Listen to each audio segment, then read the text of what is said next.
Monday, starting at 11 a.m., closed Monday. With 2 state-of-the-art simulators, Franco's is your destination for indoor golf.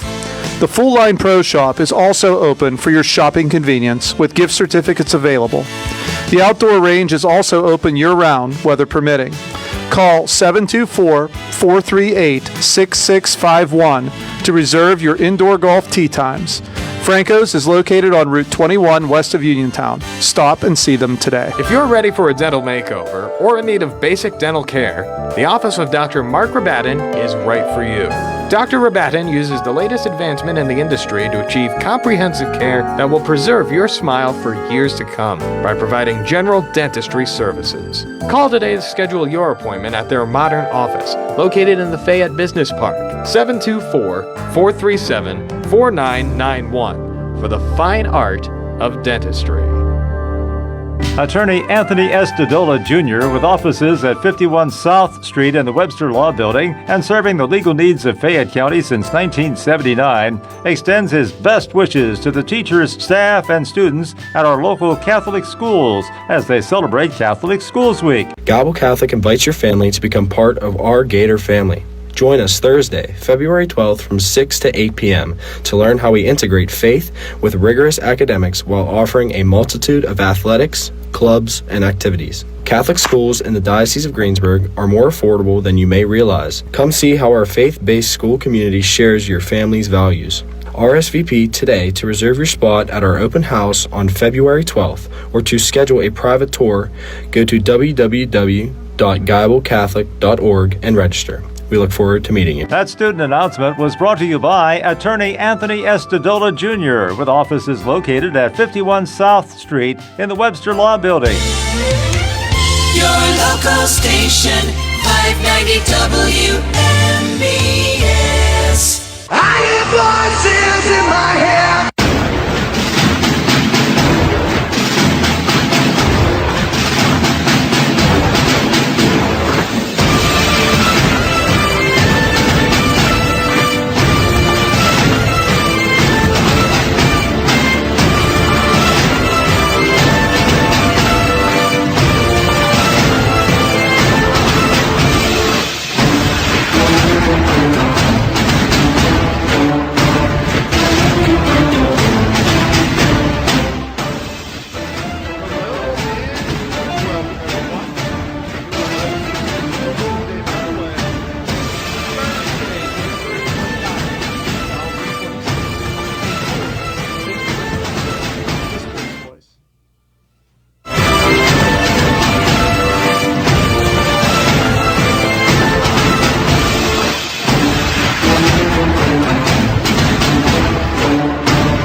The Pittsburgh Steelers allow Mike Tomlin to stay on, about a decade too long. And honestly, if he wouldn't have stepped down on his own, he'd still be there. doing the same old song and dance, keeping the team as mediocre as possible. So the Pittsburgh Steelers launched this extensive coaching search that includes a virtual interview with a teenager and the two Rooney Rule candidates that have to come in and interview until they announce what I told you last week, that 62-year-old Mike McCarthy is going to be the next head coach of the Pittsburgh Steelers. And if you're sitting there asking yourself why, I don't know why you're asking yourself, because I told you last week. Number one, the owner is a clown. Everyone in the country knows it, except the people in Pittsburgh. He's an absolute clown. He has no idea what today's NFL looks like, and he looks at the team that's assembled, the team of mediocrity, and sees a playoff contender, possibly even a team that can get into the Super Bowl. So any hope of bringing in a young, up-and-coming coach, that went out the window, because the up-and-coming young coaches, they can't win.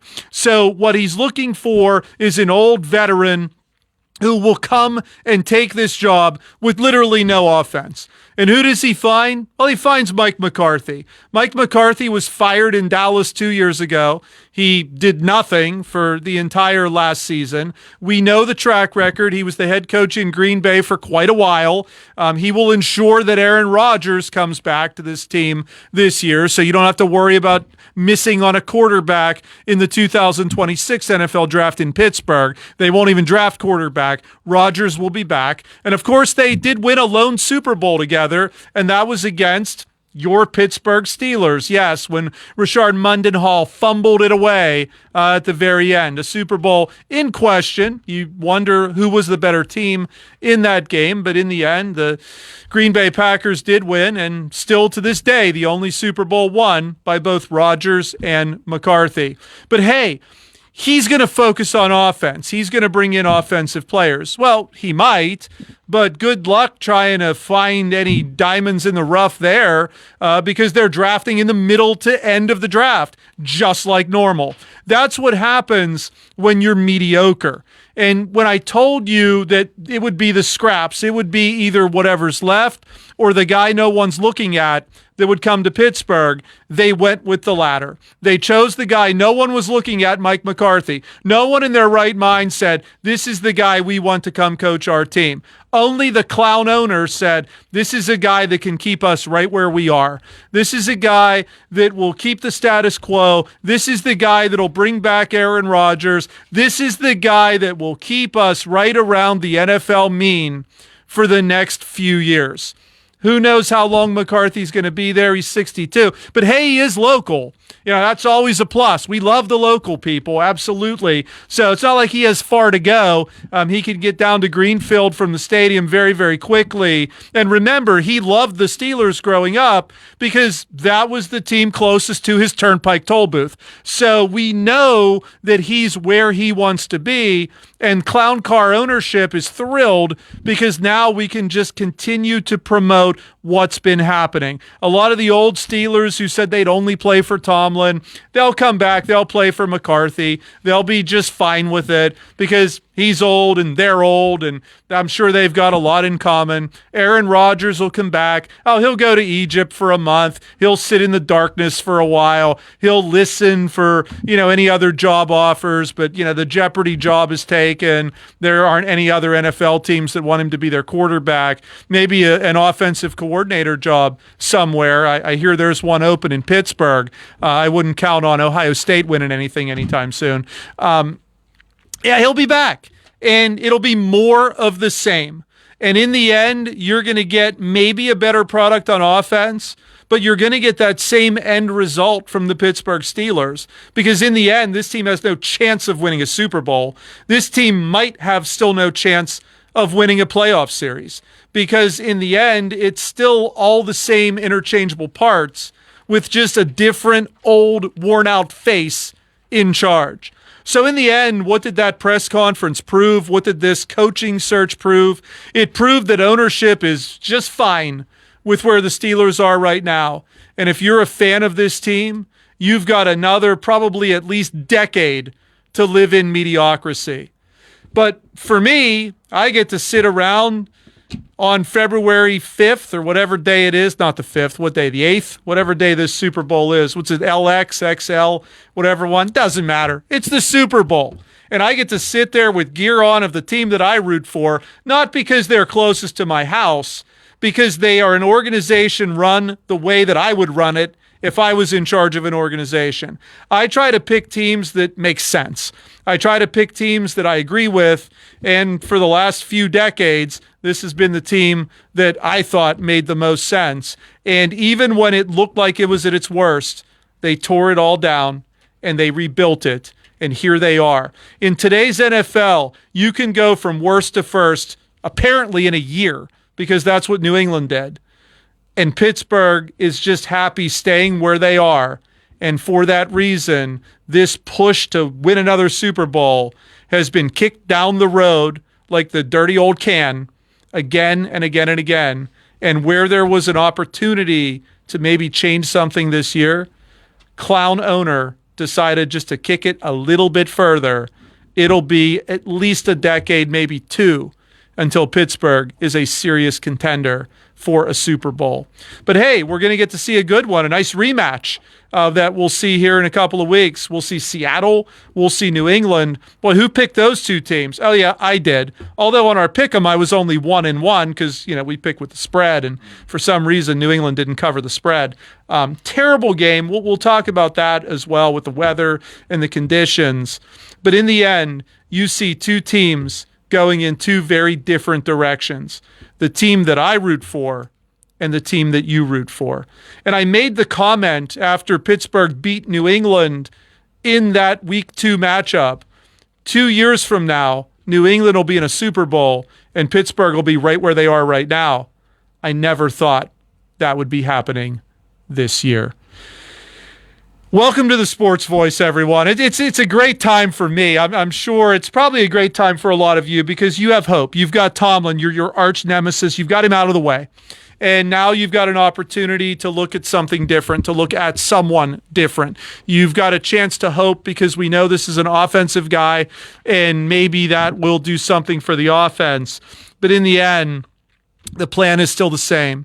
The owner thinks they're a Super Bowl contender and nothing's going to change because that opportunity to rebuild and get younger and bring talent in, it'll never come because they think they can win with the old guys, and they will go down dying on that hill trying to make sure that happens this year.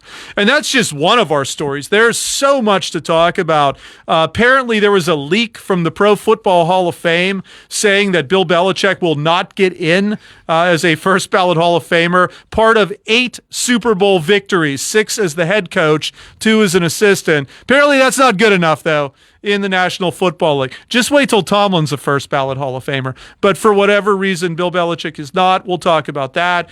If you thought for a second that the Pro Bowl games weren't a joke, hopefully the addition of Shedeur Sanders confirms what a joke it actually is. We'll talk about that nonsense that's going to be going on this weekend. The Pittsburgh Penguins in action tonight. They're playing the Chicago Blackhawks. Brian Rust suspended. The Lions getting juggled a little bit. We'll talk a little bit about what's happening there with your Pittsburgh Penguins. I don't think the Pirates almost signed anybody this week, but we'll look into Major League Baseball and see what's happening there. Nick Barczyk's got our NBA and potentially WNBA. Not sure if that season started this week. Maybe the WNBA roundup as well. So we've got that coming up at the end of the show. And a couple of announcements I have for next week's show.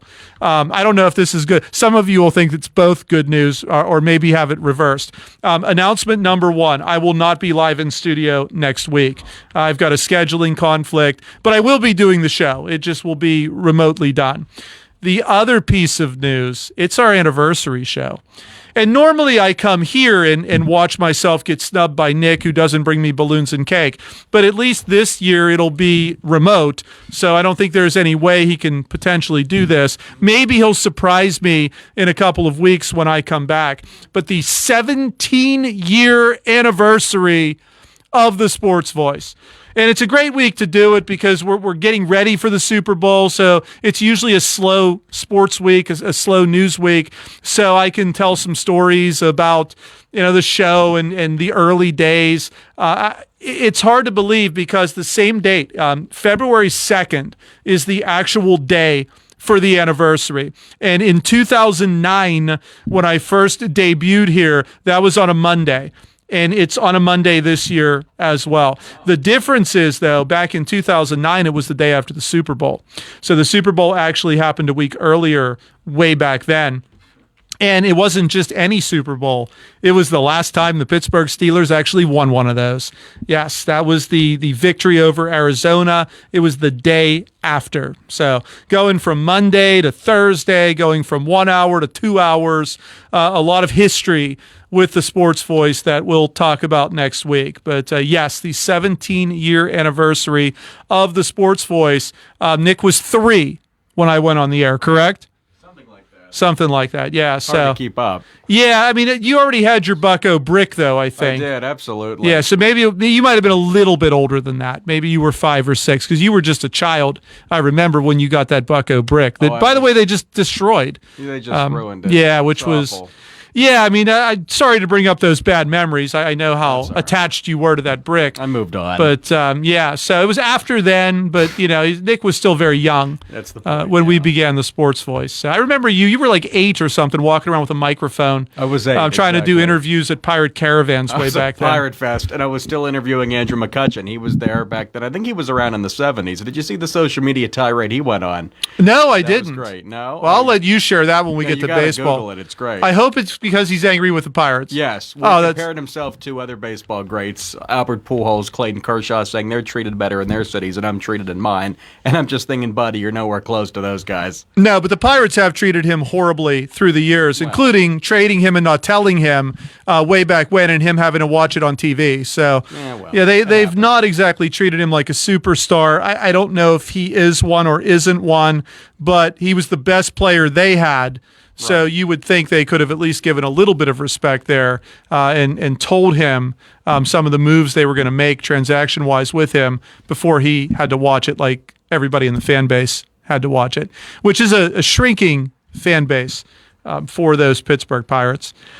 Nick, where do we start? What do we start? Do we start with McCarthy? Do we start with New England? Who knows? Well, you know what? I don't care about any of this because you know what, Dave? Sam Darnold has made a Super Bowl. Can you believe it? That's your boy. I know. I mean, and everyone thought, well, how can this guy not be? I mean, this guy's terrible. He couldn't win with the Jets. Yeah, nobody's won with the Jets the last 50 years. And then, he couldn't win with that Sterling franchise in Carolina. Nobody can. Sam Darnold's the real deal, and I know he's got a great roster there in Seattle, but he's in a Super Bowl before Josh Allen, before a lot of these guys. I've been very critical of Sam Darnold, but when you listen to Sam Darnold talk, there's a couple of names that come up, and this should be indicative of why the Steelers are where they are and why other teams excel. Darnold bounced around for a couple of years. When the Jets let him go, he bounced around some places. He ended up in Carolina for a period of time, but he ended up in San Francisco.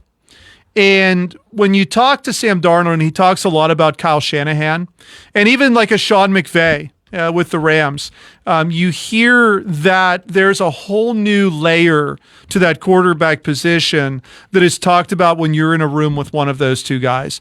They talk about the check down receivers. They talk about how to make time for yourself. To be able to still extend a play and make something happen. And when you're with incompetency, when you're with morons like Matt Canada and Arthur Smith, none of those discussions ever happen. But when you're with people that know what they're doing and know what they're talking about, it adds a whole new dimension. And when you look at Darnold in Seattle is basically being allowed to do what Darnold does. But when you look at, even the tutelage he got from Kevin O'Connell in Minnesota last year, he credits a lot of these coaches, no one with the Jets, but when you get to the real teams with the real coaches, the offensive-minded guys, he credits them with turning his career around and putting him into the position that he's in right now, playing for a Super Bowl championship. And that's something that when you look at some of these other guys who've not had the opportunity, I mean, Kyle Shanahan made Mac Jones look like an NFL quarterback for a period of time this year. Brock Purdy was the last pick in the draft and is one of the best stat-producing quarterbacks that we currently have in today's NFL. It says something. It means something. Matt Stafford's career was rejuvenated by Sean McVay. You start to look at that. It's what the NFL is. Whether you like it or not, I know a lot of people in this area, they want it to be defense and running. It just isn't. And the more you try to make it that, the more you're going to be either mediocre or you're going to be at the bottom of this league. It's what you see out of coaches that actually preach offense. And Mike Vrabel doesn't know anything about offense, but Josh McDaniels does, and he leaves him alone and lets him control it. That's what gets you to the Super Bowl. And until certain teams that play at Acrisure Stadium decide to embrace that, unfortunately, if you're part of the fan base, you're going to be where you are and you're going to live here for a while. McCarthy will preach offense a little more, but I think Seattle allowing Darnold to be Darnold and New England totally revamping that offense, Nick, that's why they're there. And it's not long. Shanahan, McVay, I mean, they've had their time. They've been there. They'll be back. That's what it is. And I know there's a lot of stubbornness around this area, but that's what the NFL is. And until you adapt to that, you're going to be left behind year after year.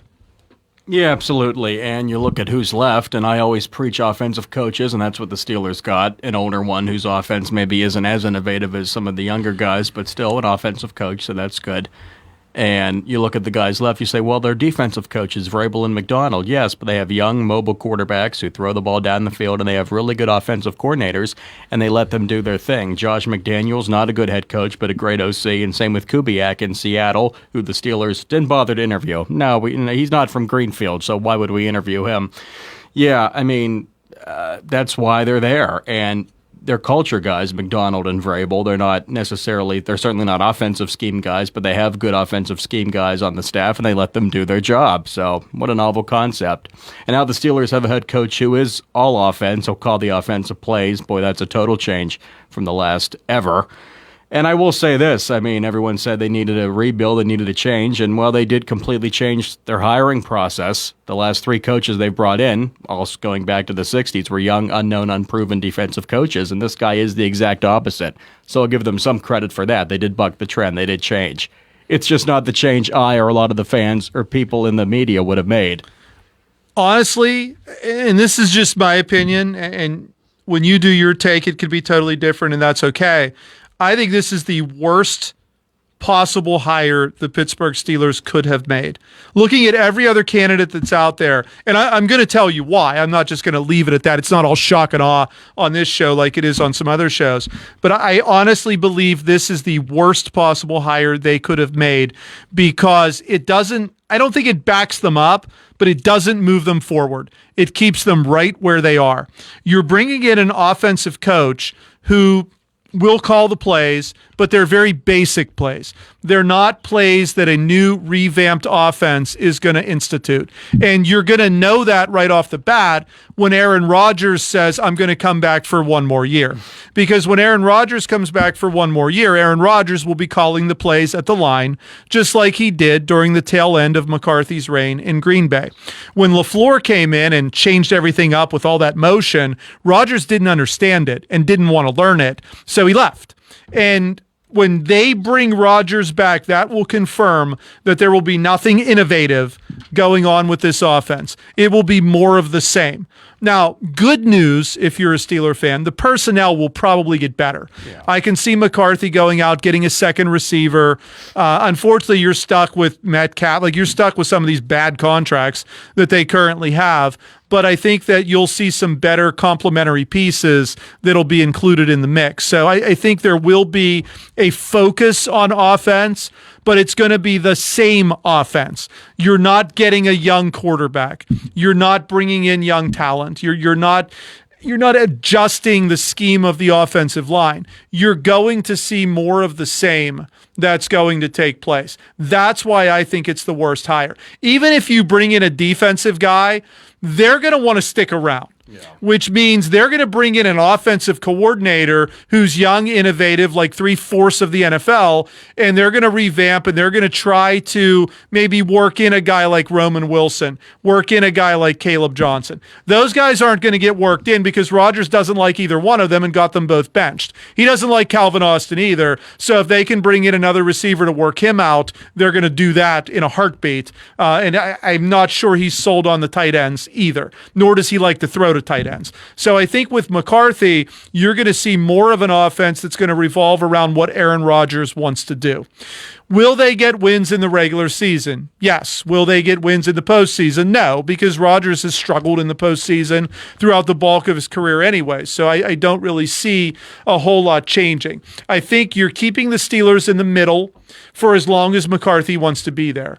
Because if you bring in a young coach, I think the clown now realizes we probably can't win with this guy. But he does sit there and think we can win with Mike McCarthy, and we're going to do everything we can to bring back Aaron Rodgers. So I think that's what you're looking at in this scenario. Anyone else either realizes they don't know anything about offense or they're a younger offensive mind, like a Kubiak, like a Stefanski, like somebody like that. So, I mean, those guys weren't even looked at or talked to. Shieldhouse got the virtual interview, and they brought in the two defensive guys, Flores and Weaver. But in the end, they got the guy they were going to get all along.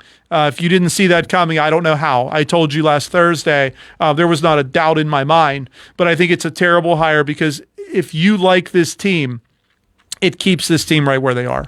And you've got bad contracts on defense. Those guys will stick around. Like I said, they might not have played for a young offensive coach. They'll play for Mike McCarthy. So you've got everybody coming back. I don't know what the clown has to see on the field to realize this is not a good football team, but I know most of you out there realize this is not a good football team. It's not going to get much better. It'll get a little better. They'll get another receiver. It'll get a little better, but they're not getting that quarterback. And once again, look at the Super Bowl. Look who's there. Look what they had to do. Actually, the 4 teams that were left, they all tore it down. Yeah. They were all within the last couple of years. They were all toward the bottom of the league. But they needed to be there to draft people that were going to propel them to the next level, whether it was a quarterback like May or Nix, or whether it was a receiver like Nakua or Smith and Jigba. They needed to be in position to get those guys. The Steelers aren't in position to get any of those people. Imagine if they could get Malachi Lemon or Carnell Tate or somebody who'll be long gone by the time they draft. I've heard it projected maybe that kid from Washington, that Boston kid, which I think would be great. It's like Metcalf Part 2.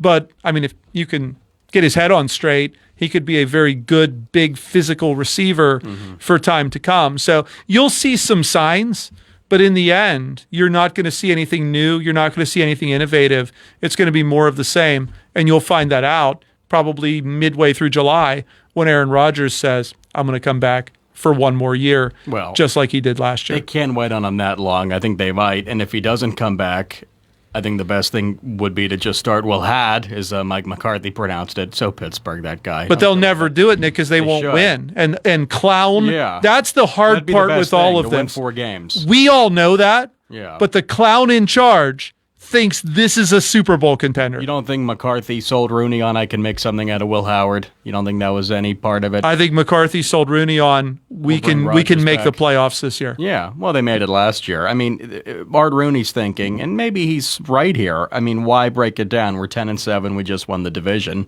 We're winning more games than we're losing. That's how he's thinking, and I think he thinks this is a great hire because it is different and it is offense, and he will make the Steelers a more offensive organization, which is good. They needed to focus on that side of the ball.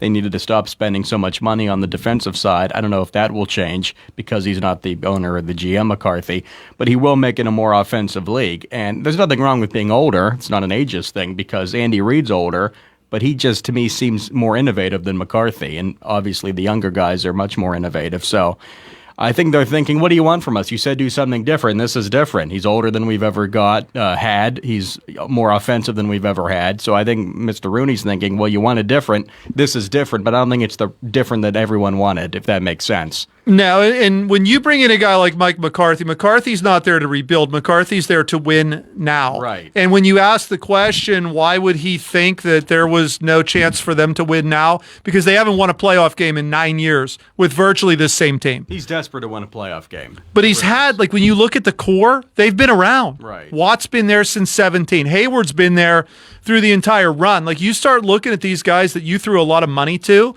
a lot of them have been there for a little while now, and they've won nothing. That's what they have in common. So how you can wake up in the morning and look at virtually the same team that has disappointed year after year, but maybe he's not disappointed. Maybe he's happy with 10-7. Maybe to him, that game against Baltimore, that final game of the season, that was a playoff win. I think in a lot of people's minds that root for this team, they looked at that as a playoff win. But in the end, when they get to the real playoffs, the playoffs that everyone else in the NFL actually acknowledges it, they can't win there. They've not won there. These guys can't win. Maybe it's coaching philosophy. We'll find that out this year. Maybe it was Tomlin. Maybe it was the stubbornness. Maybe you bring in a guy that focuses a little more on offense. Maybe that can get you over the hurdle. But honestly, that hurdle was huge. They've been blown out in all of these games. It's not like you take it down to the fourth quarter and one play here or one play there could have given the Steelers a playoff win. They've been annihilated every time they've made it in the last 9 years. What have they been there 6 times or something like that? These games haven't even been close. They're getting blown off the ball, both sides of the ball. They've had no shot to win these games, any of them. So to me, it's really hard to look into the eyes of a moron, because that's what this owner is, and try to imagine how he can see a playoff contender here, because this team has done nothing but disappoint. And even looking at a guy like Rodgers, he was there this year and they got blown out. There's nothing new that I see outside of a coach who's won 1 Super Bowl, with all the talk about this guru on offense that we heard about him 20 years ago. He won 1 Super Bowl, and quite honestly, and you know where I stand with the Steelers, it was a Super Bowl he should have never won, nor should Aaron Rodgers have won it. The Steelers had that game won, and a turnover ended up costing them. There's nothing that I look at with Mike McCarthy and think, oh yeah, this is the guy that's going to take him over the hump. There's no chance of that happening. Dave, all I heard a lot of people say was, and this was funny to me, well, he made Aaron Brooks pretty good when he was the Saints coordinator. A, that was 25 years ago. B, okay, that's why you hired him. I thought that was funny. Said, well, he did underperform with Rodgers a bit, and Rodgers has to own some of that as well, but you know, I don't know. They said, well, look, he was like 4-1 with Cooper Rush one year, who's not an NFL quarterback. Yeah, but what did Dallas win in his tenure? True. Nothing. He was definitely hamstrung by Jerry Jones, and Dak Prescott is fine. He's not Brady in his prime. Yeah, I think they will make it more offensive. The focus will shift to the right side of the ball, but to say it's an inspired hire, no. And then the defensive coordinator they pick up, Patrick Graham, is that a great hire? I don't know. That's a they McCarthy had guy. Max Crosby with Vegas and not much else, so he'll have a little bit more to work with here, I guess. Well, he was middle of the pack. I was looking, even before Vegas, like he was middle of the pack in defense. There was never a time where he was in the top 5 with his defense. And that goes to show that apparently it doesn't matter. At least they're acknowledging it's a figurehead this year. Yeah. And, you know, Hayward and Watt are going to be the captains on that defense, and they're going to basically determine what gets done there. But, you know, in the end, there's nothing that is exciting about this in any way. Like, I'm sitting here and I'm thinking about it, and I'm like, this is just, it's going to keep them where they are. Well, I'd like the OC job because that guy's not going to do anything. The head coach is calling the plays. So what's the OC going to do? I'd like that job. Just put up my feet. Well, they might as well just give it to Rodgers. Yeah. And say, hey, we're just going to make you offensive coordinator / quarterback. Why even have one when the head coach calls the offensive plays? But whatever. You don't. Well, why Mr. not bring, Rooney, who's Rodgers' buddy that was in New York with him? Well, Mr. Rooney loves that. Doesn't have to spend money. Oh, yeah, I know who you mean. I can't think of Hackett. Hackett, Maybe the yeah. worst head Just coach bring in him football in. history. Just bring him in and put him in that Matt position. Hackett can't hack it. But Paul Hackett was a great coach, and McCarthy coached with him. Oh, it all ties together, Dave. Oh, it does. Steelers love that. Yes, they love those storylines. Let's get some more brothers on the team. Yeah. You got the Haywards. Do we have any other sets of brothers on the team? I think we used to, but We had Watts together. The Chief would have loved it too. Yeah, and as soon as Mr. Rooney said at the opening of that press conference, "Oh, it's the Chief's birthday," would have been like 180 or whatever. he said, who, by the way, wasn't great until very late in his tenure as an owner. Dan was the good owner, not our senior. But he said, well, he would have been honored we're hiring a guy from Pittsburgh. But that's not why we hired him. That proved to me that's exactly why you hired him. Oh, 100%. And honestly, for as big of a moron as this guy is, and if you don't believe me, just look at the selfie he took with Antonio Brown the day he was out the door. His son is that much worse. So for anybody that thinks this is going to get better at some point, it isn't. It's only going to get worse. They're consumed with the middle. As long as they're there, they're happy. If they're playing a meaningful game in January, they're thrilled. They don't care if it's regular season or postseason. If they can do it at home, it's even better. I mean, that is the mentality down there. The days of wishing for a Super Bowl are long gone. They are happy with being in the middle, and they will continue to basically tell you should be happy with being in the middle because they're sold out forever. And you'll keep buying your shirts and your hats and your towels and your glasses, and you'll be down there packing the place, cheering like crazy to try to win the AFC North, a division you should have won 12 weeks before on the last day of the season, and get super excited, acting like you're doing something or going somewhere, when in the end, it's just going to be another disappointing playoff game. And like I said, Nick, if these games were close, all right, I could give maybe the benefit of the doubt. These are routes, every one of them. They're not in the game. They don't even look like they should be on the same field of whoever. And it's not like it's all these superstar teams that they're playing. Everyone said prior to, oh, Houston, that's a game they could win. Yeah, they looked real good in that one. I mean, Jacksonville, go down the list of people that have beaten them and teams that they probably should have had a better game or maybe even won against and they didn't. They're a joke in the postseason. And I know a lot of that blame went on Tomlin for years. We'll see this year, because if it's the same performance, then maybe it's time to look a little deeper than where they started looking initially. All the people who were thrilled that Tomlin was out, I get it, but I mean, the owner and the GM are still there. The philosophy, I guess, is going to be the same. I keep giving them the benefit of the doubt. At least they are trying to prioritize the right side of the ball. But again, I don't think it's the right hire at that right side of the ball. Nothing against McCarthy. He's going to win a lot of games. He's won a Super Bowl. And that was in their head. Well, he's won like 120 games, and Chris Shula's never even been a head coach. He's never won anything. I give them a little credit for bucking that trend. Because, you know, no Cowher Tomlin, defensive young guys nobody ever heard of. This guy's the total opposite. But still, it's just, I don't know. I don't think it's the right hire, but I think that in their mind, they think, well, he's going to put us to the right side of the ball. And maybe he will, he definitely will. But will that be enough to win in January? By the way, where's Mike Tomlin been? Haven't seen him for a while. No. How about a press conference saying, thank you, Pittsburgh, for the 19 years that you supported me as head coach? Well, yeah, I'm sure he said to Mr. Rooney, thank you. He doesn't owe the fans anything. I don't know. I told you years ago, this guy's a terrible person. You're going to find out. A lot of rumors swirling around, too. We'll see what actually comes out of this. But it's odd. He hasn't done a national interview. Haven't heard anything about the media. Talked about maybe him going into TV. I mean, he's just disappeared off the face of the earth. So, interesting. Just throwing that out there just to give you something else to think about. With him. You people that hate him, he's gone. Like, why are you even thinking about him anymore? I don't know. Just it's a weird circumstance. Weird circumstance. He's gone. If he really cared so much about the organization, he'd have stepped down last year when they could have hired, I don't know, maybe the guy in Seattle right now, or Vrabel, or That's true. Ben Johnson. He wanted to work. You can't blame a guy for wanting a paycheck. I guess. Well, we'll see. I mean, he didn't want to work this upcoming year, That's apparently. true. So we'll see how this works out. Yeah, but we need just to move on. Just throwing it out there. Oh, I'm never going to move on. That consumed this show for years. You're actually upset he's gone. I am. I feel like I should have gotten notice so I could prepare shows in the future without him being around. When Mike McCarthy loses playoff games, you'll have something to make fun Yeah, of. well, McCarthy's an easy target because, like you said, we know he's only here because he's local. So should be fun. Well, the fans love that. I'm sure the Iron City was flowing when he was crying at that press conference. Oh, I'm sure it was. I'm surprised he wasn't crying Iron City tears. All right, let's take a break. We're way past that time. We'll be right back. Don't go anywhere.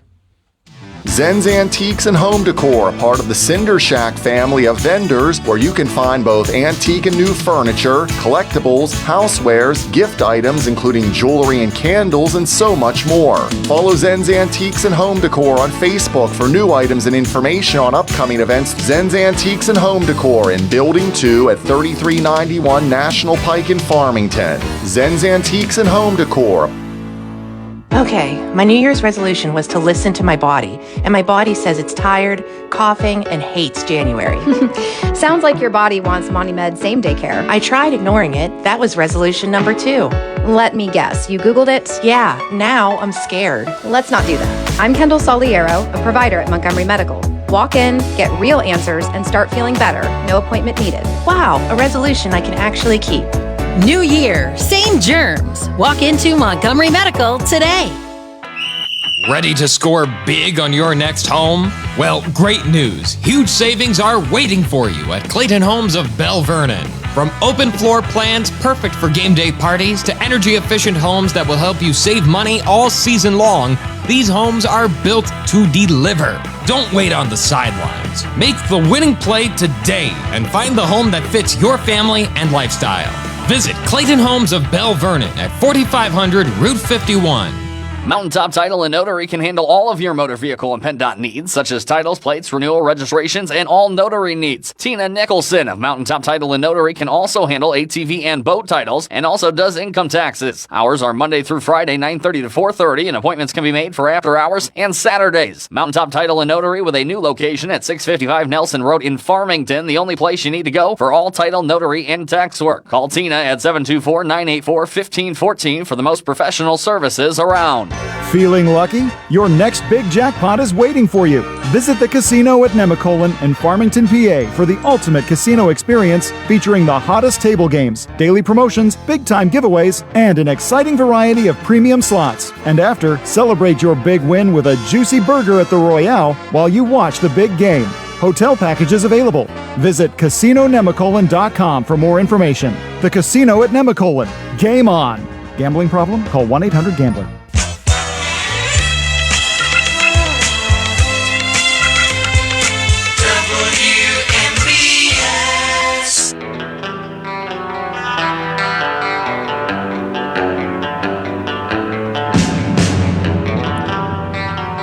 Welcome back to the Sports Voice. We are nearing the end of the first hour, so I'm going to push a few stories back to the second hour. Of course, the Super Bowl, we'll push that back to the second hour. The Penguins in action tonight.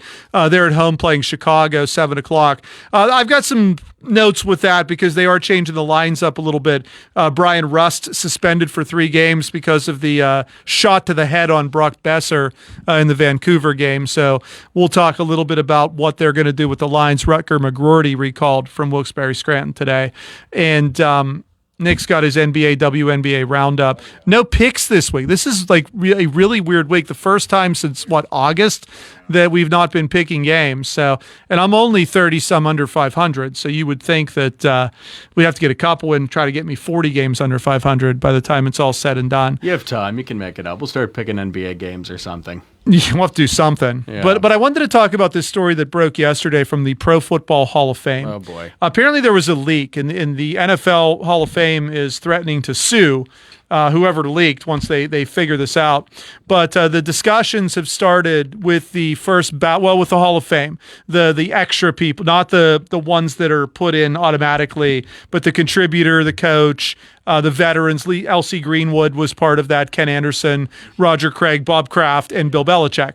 Well, apparently Bill Belichick didn't get the 40 votes necessary to get in, and this was his first opportunity to get into the Hall of Fame, and it leaked out, and it's created huge controversy over the last 24 hours. Tom Brady complaining up a storm that Belichick not getting in. Robert Kraft complaining up a storm that Belichick not getting in. Even outside the Patriots organization, Patrick Mahomes had made comments yesterday. I mean, honestly, Nick, this is a 6th time as a head coach, Super Bowl champion. He's won 2 other Super Bowls as an assistant coach. If he can't get in as a first ballot Hall of Famer, who can? I mean, this makes absolutely no sense to me. And it's not just because I root for the Patriots. Well, I'm sure Brady's not worried he's not going to be a first ballot Hall of Famer. And there are 2 things here. I mean, he obviously is a slam dunk first ballot Hall of Famer, of course, and I would have voted for him. But we talk about AI and everything's about robots now. There's still a lot of human element here, and humans, football writers that are human, vote for these awards. So if you're a jerk to them for 20 years, just don't be surprised they don't vote for you. That's all I'm saying. I'm not saying that's right, but I'm just saying don't be surprised. Also, the scandals, if you will, which aren't really scandals, but the NFL saw them as such, that I knew that was going to play a factor. And I'm sure they're saying they're teaching Bill a lesson. Look, we'll make you a Hall of Famer, but you're going to have to wait a year because, we did take a couple draft picks away from you. You weren't clean. You didn't have a clean career. We investigated. There were discrepancies, and we took some draft picks away from you for discrepancies with video and all that nonsense. So this is his punishment. Is it right? No. Would I have acted like this? No. The writer's petty? Yes. But I kind of get it. I do. Again, that being said, I would have voted for him first ballot. And this is the first year of this, Dave. The coaches used to have to wait 5 years, like everyone else. But now they said, okay, they're older. Let's put him in immediately. But there are 3 that were first ballot Hall of Famers, right, even though they had to wait. Right. So it has been done before. It's not like no coach ever was a first ballot Hall of Famer. And honestly, when you think of the 3 that got it, they're prestigious names. But I think Belichick Chuck Noll. Right. Chuck Noll won 6 no, he didn't. Chuck Noll won 4 Super Bowls. Yeah. Belichick won 6. Virtually the same span of time that those Super Bowls were won in. Tom Landry and Don Shula. And I know because they are from days gone by, we look at them in that aura, that light, and Belichick's more current. So a lot of times we think of the past before we think of the present. But that factored in. The fact that Belichick and that organization, while he was coach, I'm sure it did, were fined millions of dollars and lost draft picks over scandals. That had to factor in as well. I'm sure, but the Steelers had the steroids of the 70s with the entire offensive line on. You could go and probably pick apart other things with other people as well. Sure. Maybe not leading directly back to the coach, like the sign stealing led directly back to Belichick. But, in the end, you can't argue with the numbers. You tell me that all the time. You look at the stats, you look at the numbers, and they're definitely there. It's just, to me, whether you like him or don't like him, and that's why I think these writers shouldn't be the ones voting for this. It should be the people in the Hall of Fame who vote for who comes in next. I think that when you look at the numbers, they don't lie, and I just don't see how Belichick isn't on that same. If there's a Mount Rushmore of coaches, he's the 4th. And should be there with the other 3 that are already first ballot Hall of Fame guys. Should be number 1. I know what you mean, though. But yeah. Barry Bonds and Pete Rose aren't in the Baseball Hall of Fame, and Bill Belichick's not a first ballot. But I thought football was better. I constantly rip apart baseball. I was shocked that Jimmy Johnson just got into the Hall of Fame when they put all those people in for the 50th anniversary. Same thing with Cowher. Yeah. So I know they do wait a little while with the coaches. But if you have those 3, Belichick, I think, is definitely in that grouping of 4. They should have all been first ballot guys. So I think it is a little bit of disrespect. I think it's kind of a slap in the face to the integrity of the Hall of Fame. I understand what you're saying about the lesson being taught for the scandals.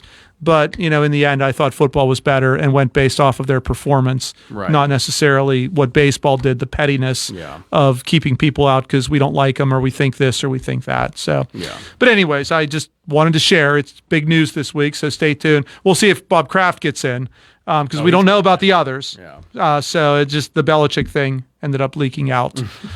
That's all the time we have for the first hour of the Sports Voice. Don't go anywhere. Hour 2 is coming up next. Route 21 Furniture, take the road to your perfect home. Sleep well tonight. Try out a new mattress from Route 21 Furniture with a large selection of mattresses, all sizes and comfort levels, with great prices, free local delivery and setup, and financing options. Route 21 Furniture. Open weekdays 9 to 5, Saturday 10 to 5, Sunday noon to 4. 724-737-2222 or Route21Furniture.com. Route 21 Furniture, take the road to your perfect home. Franco's Golf Center is open during the winter months, Tuesday through Sunday, starting at 11 a.m., closed Monday. With 2 state-of-the-art simulators, Franco's is your destination for indoor golf. The Full Line Pro Shop is also open for your shopping convenience with gift certificates available. The outdoor range is also open year-round, weather permitting.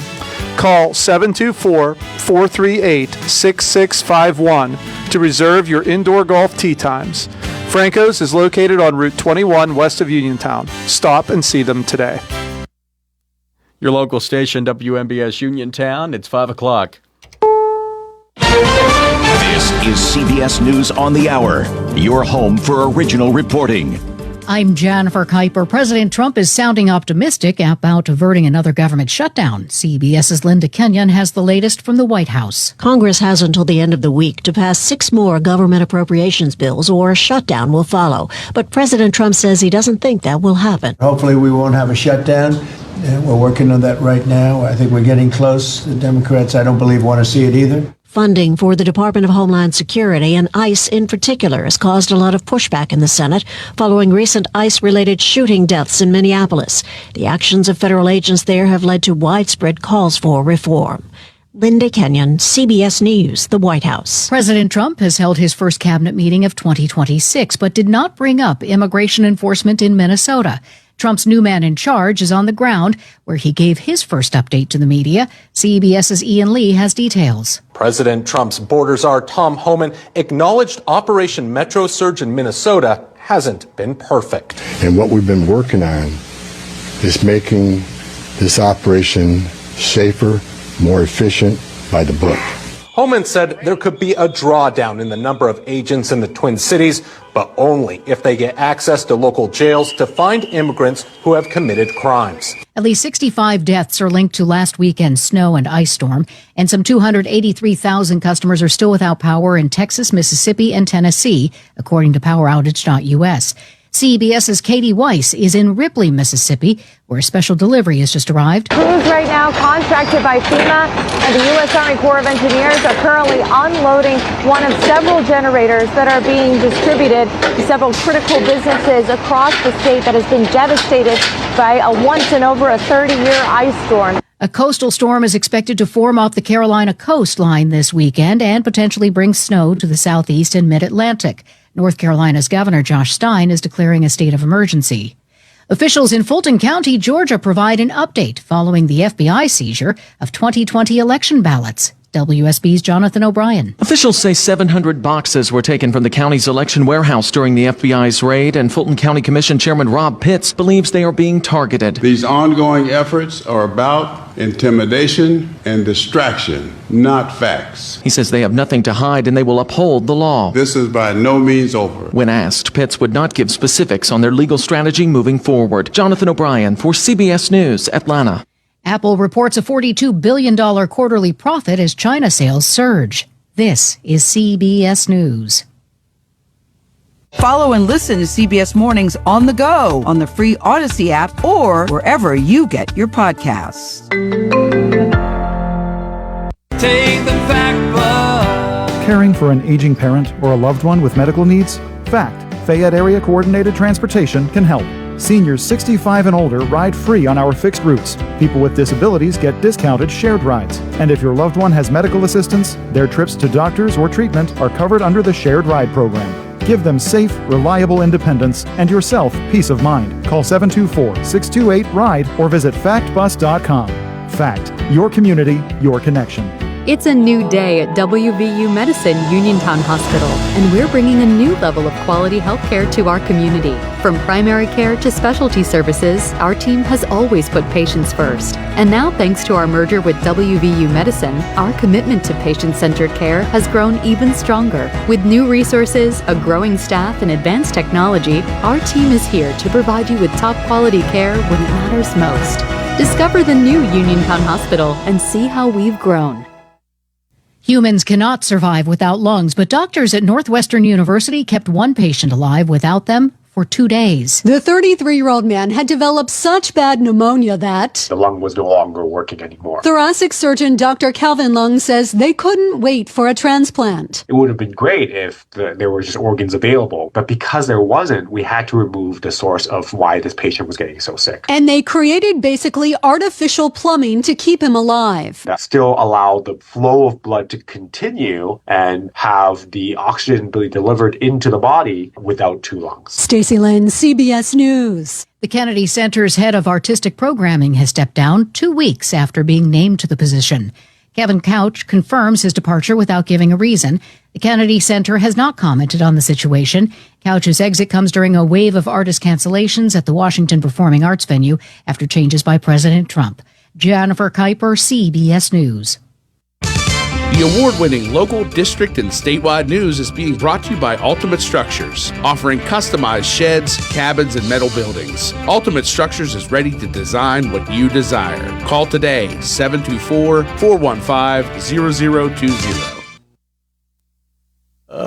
Good afternoon, 5:05. Another cold one. What else is new? 17 degrees outside of our Davis & Davis studios. More on the Weather Watch and the sports in just a bit. State Representative Ryan Warner of Fayette County has been appointed Republican chairman of the House of Tourism, Recreation, and Economic Development Committee for the rest of the 25-26 legislative session, 2025-26. Tourism is right now the state's second largest industry behind agriculture in Pennsylvania. In 2024, generated a total economic impact of almost $84 billion for the state, welcomed over 201 million visitors, and supported more than 514,000 jobs. The 2025-26 legislative session ends November 30th. Giant Eagle is relaunching its free home delivery offer as bitter cold temperatures are ongoing. Customers can receive free home delivery on all orders over $35 and scheduled for delivery between now and Sunday. People must use the promo code STAYWARM at checkout to get free delivery. Giant Eagle is also offering extra savings on key grocery items like produce, proteins, and cold weather items. Reduced prices run from now through February 4th next week. UPMC is donating millions of dollars to the region to purchase new ambulances. And the mayor of Pittsburgh, Corey O'Connor, made the announcement that the city and the surrounding area is going to get the $10 million donation that's allowing for the region to buy 9 new ambulances this year and another 9 next year. UPMC's donation. This comes after dozens of the area's department vehicles broke down last weekend during the winter storm. An area construction contractor is pitching in to help residents in a pair of Fayette County communities dig out from the weekend winter storm. Tom Lawley with Lawley Contracting Services says he first started tackling snow at the Uniontown VFW this week after his wife showed him posts on social media that had photos of snow piles blocking the parking lot. Lawley says he then decided to plow the church parking lot around the street for free as well in his efforts to dig out Uniontown, Masontown, and a lot of Fayette County just grew from there. He helped nearly 30 families get driveways and sidewalks cleared this week. More next on WMBS. Hey everyone, this is Josh Krysak here letting you know that it's not too late to purchase a shed, carport, or building due to the cold weather that's upon us. Ron from Ultimate Structures will explain. Here at Ultimate Structures, we go full-time, year-round to service our customers. Don't let the cold weather discourage you from purchasing the storage building for your needs. Our manufacturers and installation crews keep chugging through the cold weather. There may be minor delays due to snow and ice, but you can be assured every attempt will be made to get your building up and ready to protect your valuables. That is great news to hear, Ron. Our listeners can still purchase a shed, carport, garage, or building to fit their needs. Customers can call me anytime to discuss their needs at 724-557-3281. That's 724-557-3281. We can sit down and design what you desire. Come out to our mega lot to view models to fulfill your dreams. We are Ultimate Structures, satisfying Fayette County customers since 2007. First-time filings for unemployment are dropping around Pennsylvania. That's according to the U.S. Labor Department, which says for the week ending January 24th, there were more than 13,000 first-time claims in the state. The number is down by more than 800 compared to the week before. Nationally, there was a decrease in the number of initial filings for the week as well. New research shows early birds have healthier hearts than those who stay up late. The findings in the Journal of the American Heart Association show night owls had a 16% higher risk of having heart attacks or strokes compared with the intermediate group. Early birds had no increased risk. Researchers studied 323,000 adults in the UK. The American Heart Association recommends adults get an average of 7 to 9 hours of quality sleep a night to maintain optimal heart health. I'm Tammy Trujillo. In sports, we have high school basketball tonight. C. Harper Auto Group High School Sports Night. Sprouse Insurance Group pregame is on the air at 6:40. Game at 7:30. Boys action. The Franklin Regional Panthers hosting the Laurel Highlands Mustangs. That's LH at Franklin Regional tonight at 6:40 on WMBS. After that, we'll join the Penguins Blackhawks game in Pittsburgh tonight on your local station. The local district and statewide news was brought to you by Ultimate Structures, just outside of Perryopolis on Route 51 southbound. Call them today at 724-415-0020 to find the shed, cabin, or metal building that meets your needs. This weather report being brought to you by Montgomery Medical. Trust their 50 years of combined experience for the best results in primary care, newborns to elderly, minor illness or injury, as well as wellness and physical exams. And now the weather.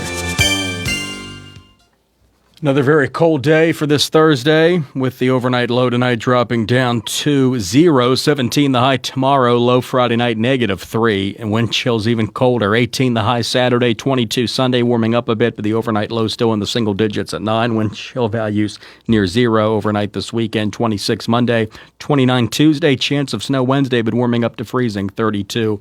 Another very cold weekend on the way. Right now, cloudy and 17 at 5:11 on a Thursday. Good afternoon from the Davis & Davis studios in Uniontown at WMBS. I'm Nick Barczyk. Stock report next, then more of the Sports Voice with Dave Dunaway on WMBS. Good afternoon.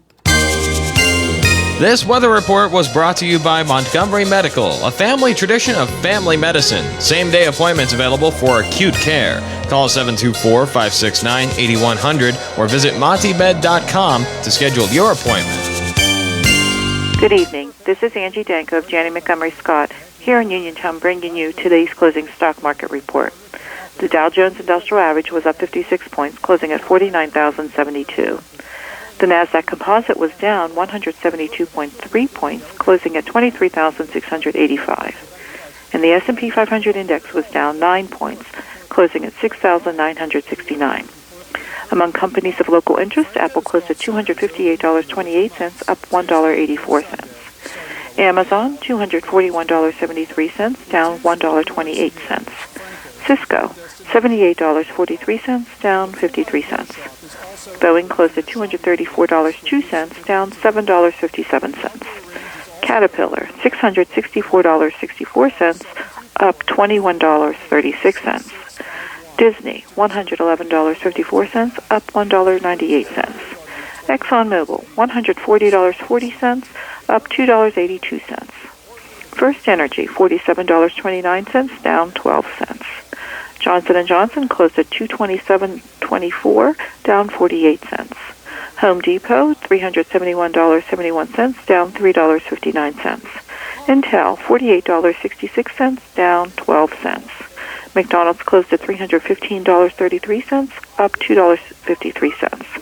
Meta Platforms, $738.31, up $69.58. PNC Financial Services, $224.52, up $3.13. Raytheon Technologies, $199.91, up 45 cents. Rockwell Automation, $426.68, up $11.79. Tesla, $416.57, down $14.89. Verizon, $39.81, up 40 cents. And Walmart closed at $117.41, up 84 cents. Recapping, the Dow Jones Industrial Average was up 56 points, closing at 49,072. And the S&P 500 was down 9 points, closing at 6,969.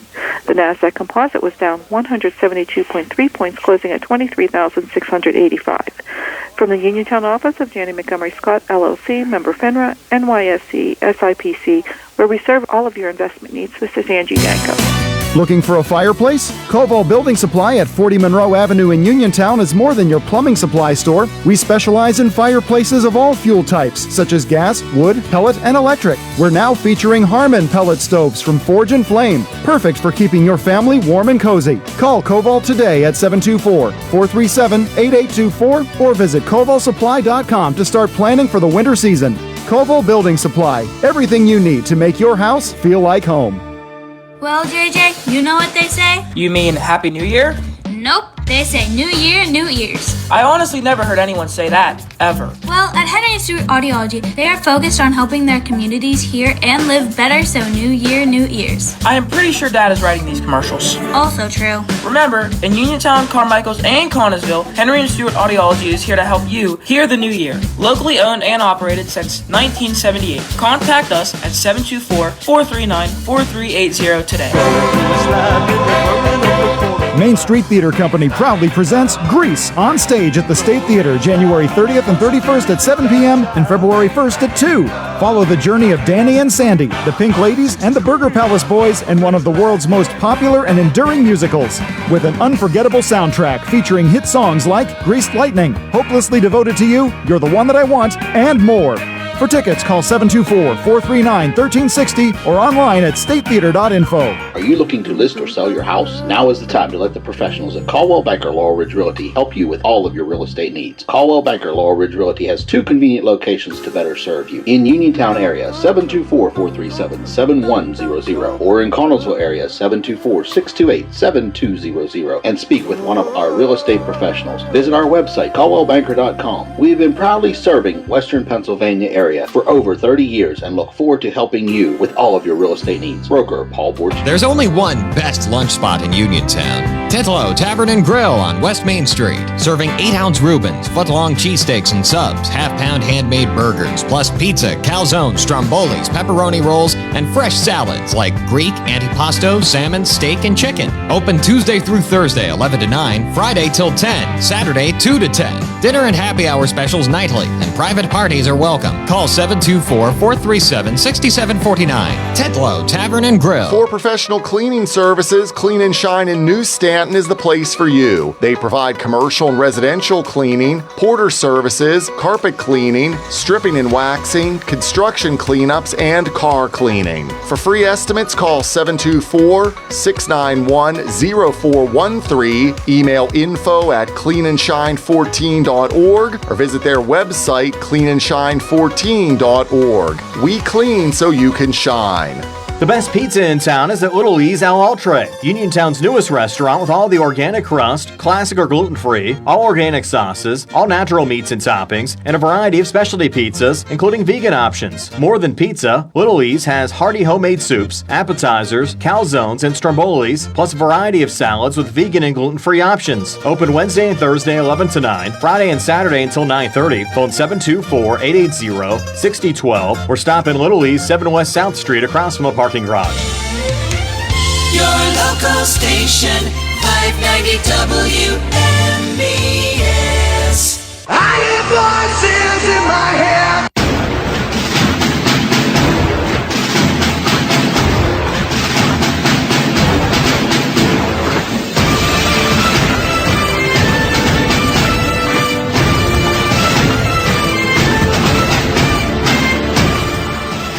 Welcome to part 2 of the Sports Voice. Ahead on this hour, it's a hockey night in Pittsburgh. It actually is. They're playing at home tonight. 7 o'clock, the Penguins host the Chicago Blackhawks. I'll be honest, I did not think this was a playoff team at the beginning of the year. They just might be. We'll talk a little bit about where the Penguins are, some of the moves that Kyle Dubas has made. I don't think this was his intention. I think some of the moves he made, like Chinnikov, were for the future, but these guys are winning right now. It's been pretty impressive over the last few weeks to watch the Pittsburgh Penguins and what they're doing here. And I get it. It's a nostalgia show for potentially the last year of Crosby, Malkin, and Letang together. But maybe this is a team that can go a little further than a lot of us thought, even just a month ago. So we'll break down the Penguins, some lineup changes tonight. Brian Rust suspended. I talked about that before we went to break. So we'll get into what to expect from Penguins and Blackhawks. We also have a Super Bowl ready to happen. Not this Sunday, next Sunday, February 8th, but we know the two teams. Representing the AFC will be the New England Patriots. Representing the NFC will be the Seattle Seahawks. We'll break down the championship games from Sunday, talk about how they got to where they are. No picks or anything this week. We've got a week of media frenzy to take place before the Super Bowl, but we will do our picks next week here on the Sports Voice, the final pick of the year for all 7 of us to make. Although the championship has already been wrapped up, Josh Krysick, Esquire, he is the champion, the inaugural champion of the WMBS Pick'em. So we'll probably talk a little bit about that next week as well. I was honored to be the host for this all year here on the Sports Voice. Not so much by my record. I probably should have done a little better than last place, but right now I'm in the basement all by myself. So I'll have to get creative with my pick next week, but no matter what I do, I'm still going to be in last place. I guess it's just a matter of whether I'll be there by myself or I'll have some company before it is all said and done. But yes, it's hard to believe. It feels like we were just making those picks for week 1. And we did pick with the spread all year too, everyone. So if you've been following us on Facebook, you've definitely seen that. But that comes to an end for the 2025/26 NFL season. It ends with the Super Bowl. Looking for some other big stories that could have happened since I went off at the top of the hour. I don't see anything right now, so if anything pops through, we'll let you know. Nick Barczyk is eagerly waiting with his NBA and WNBA roundup. That'll be happening at the end of the show. And, of course, getting ready for next week, the big one, yes, the 17-year anniversary of the Sports Voice. People have been asking, how long do you plan on being on the air? Well, you never know in this business. It could be as soon as the time that I end this week, or it could be a decision that I make on my own. I don't know at this point. I have not really thought ahead to think about when that end date will be. I'm just hoping I get to make that decision whenever it does happen. But I never thought I'd be here 17 years. And I haven't been here 17 years yet. That'll happen on Monday. February 2nd is the actual anniversary date for the Sports Voice. That'll be 17 years. We'll do our annual anniversary show next week, although I will not be in attendance. You'll get to hear me. So if you're listening on radio, it won't be any different. If you're watching on TV, you will not get to see me live and in living color. I'll be doing it remotely, but I do plan on having an entire 2-hour show next Thursday. So stay tuned. We'll let you know if anything changes with that. All right, so looking ahead, shifting gears to the National Hockey League, our only team actually currently playing right now, the Pittsburgh Penguins. I'm talking local team, you know, the team closest to your house in a professional league. That would be the Pittsburgh Penguins. I spent an entire first hour pretty much talking about the Pittsburgh Steelers hiring Mike McCarthy as their new coach. Also, the leak from the National Football League Hall of Fame, basically Bill Belichick being announced will not be a first ballot Hall of Famer. Only 3 head coaches in the history of the NFL, Chuck Noll, Don Shula, Tom Landry, were first ballot Hall of Famers. Belichick has won more Super Bowls than all of them. So, not to be critical, just saying. Pittsburgh Penguins in action tonight against Chicago. When you look at the Blackhawks, not a lot to talk about. They're a young team, 21-23-9. This is a game that sets up, I think, perfectly for the Pittsburgh Penguins, but there are some lineup changes that are taking place. If you watched the Penguin game against Vancouver, you saw the brutal headshot delivered from Brian Rust to Brock Besser. The National Hockey League has stepped in and suspended Rust for 3 games, which means a recall needed to happen from Wilkes. The recall was Rutger McGroarty, so they do bring a young player up, which I guess is good news if you like young players in hockey. He'll be in with the all-veteran Pittsburgh Penguin team outside of Ben Kindle. And kind of good news, I guess, for the Penguins. They're going to get a little bit of a break. Honestly, I don't know if that's good news because the Penguins have been so red hot as of late, not necessarily certain whether the break will be a help or a hindrance to what they're trying to do at this point. But needless to say, the break will be happening. The Penguins have won 4 in a row, 5 of their last 6. So definitely on a hot streak. They've beaten Edmonton. Actually, they've beaten the whole West in the Western Conference. They've beaten that whole division. Vancouver, Seattle, Calgary. So they do have a win over Philadelphia in that time span as well, which is always a good thing. But the Penguins come in 26, 14, and 11. That's good for 63 points and second place in the Metro, 6 points behind first place Carolina. Is this where you thought the Penguins would be at this point? If you did, then you must have a crystal ball or be nicknamed Nostradamus, because I certainly didn't see this coming. I thought this was going to be a beginning of a rebuild, try to gauge whether or not Crosby was going to be happy with that, whether he'd want to stick around for a few extra years to end his career in Pittsburgh. The moves that were made by Kyle Dubas appeared to be moves that were directed toward a rebuild, but then something strange happened. Not only did these guys all like each other and have fun, they started to learn how to win together. And you look at a team assembled now, you've got maybe the best fourth line in hockey, led by Blake Lizotte, who just got a 3-year contract from the Pittsburgh Penguins. Dewar and Ashari have been elevated.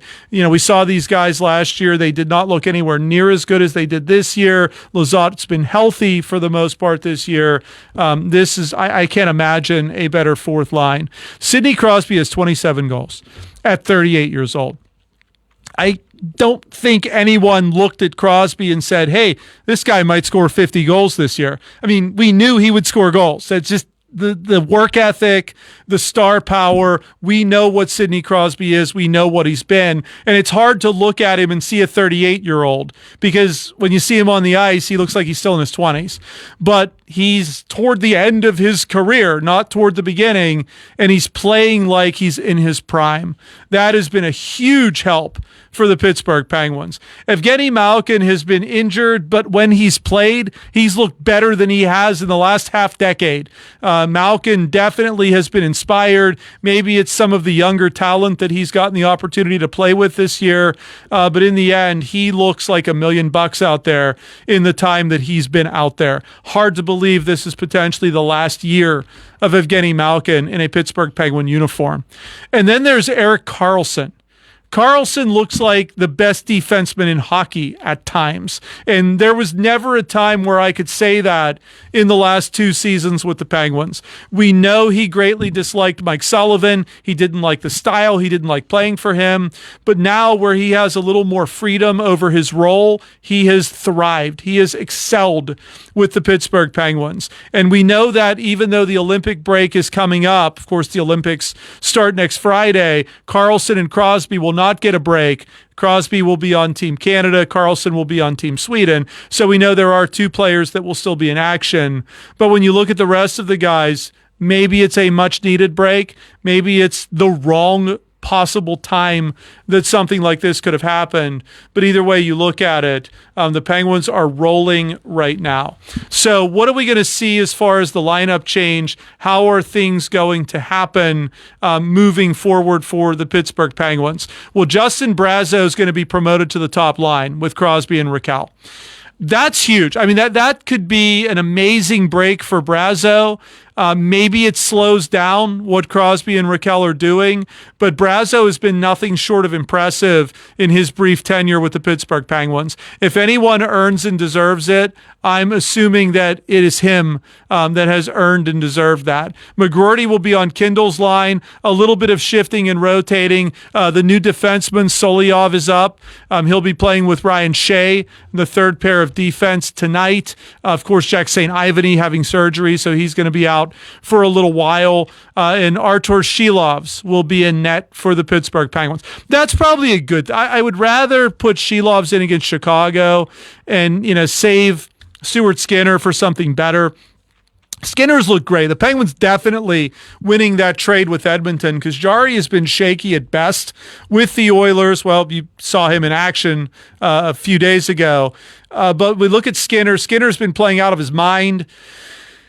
Kulak has been a top-paired defenseman. Was a throw-in in the deal. I mean, I think pretty much everyone assumed that the trade deadline, both of those guys would be gone.